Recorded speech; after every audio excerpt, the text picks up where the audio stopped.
சாய்ராம். நம் அன்பான சீரடி சாய்பாபா, நம் அன்பான பகவான் ஸ்ரீ சத்ய சாய்பாபா இருவரின் ஆசீர்வாதம் அனைவருக்கும் கிடைக்க அவர்களை வணங்கி அவர்களின் ஆசீர்வாதத்தை நாம் பெறுவோம்.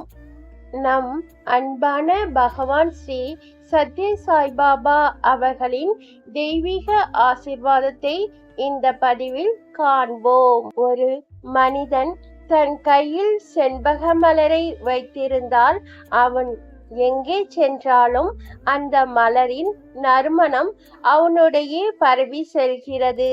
அதே போல அவன் மீது துர்நாற்றம் இருந்தால் அவன் எங்கே சென்றாலும் அந்த துர்நாற்றத்துடன் சுமந்து செல்லக்கூடும்.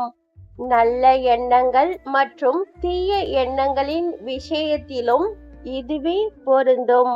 அவை தங்களை சுற்றிலும் தங்கள் நல்லது அல்லது தீய அதிர்வுகளை பரப்புகின்றன. எண்ணங்கள் மிகுந்த ஆற்றல் வாய்ந்தவை. அவை உயர்ந்த நோக்கங்களை நோக்கி திருப்பப்படும் போது அவற்றை கொண்டு இவ்வுலகத்தை ஆட்கொள்ள முடியும். ஒருவருடைய மனம் உண்மை, அன்பு, பொறுமை மற்றும் கருணை போன்ற நற்சிந்தனைகளால் நிறைந்து இருக்கும் போது அவருடைய வாழ்க்கை அமைதியாலும் சாந்தத்தாலும் நிரம்பி வழிகிறது. மாறாக ஒருவர் வெறுப்பு, பொறாமை, கோபம் மற்றும் அகந்தை ஆகிய எண்ணங்களை வளர அனுமதித்தால் அவருடைய வாழ்க்கை முடிவில்லாத துயரமாக மாறிவிடுகிறது. முகமே மனதின் கண்ணாடி.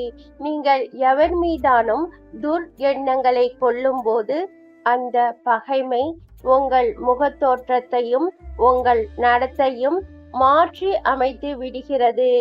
நீங்கள் நல்ல மற்றும் அன்பான எண்ணங்களை சிந்திக்கும் போது உங்கள் இதயம் மகிழ்ச்சியால் நிரம்புகிறது. மேலும் நீங்கள் அளவற்ற ஆனந்த பெருக்கை அனுபவிப்பீர்கள். உங்கள் இதயத்தை அன்பால் நிரப்பிக்கொண்டால் உங்கள் வாழ்க்கை முழுவதும் ஒரு அன்பு காவியமாகவே மாறிவிடும். பகவான் ஸ்ரீ சத்ய சாய்பாபா அவர்களின் தெய்வீக உபதேசம். ஜூலை மாதம் 31 1986 ஆண்டு. தீய எண்ணங்கள் மன உறுதியை குன்ற செய்கின்றன.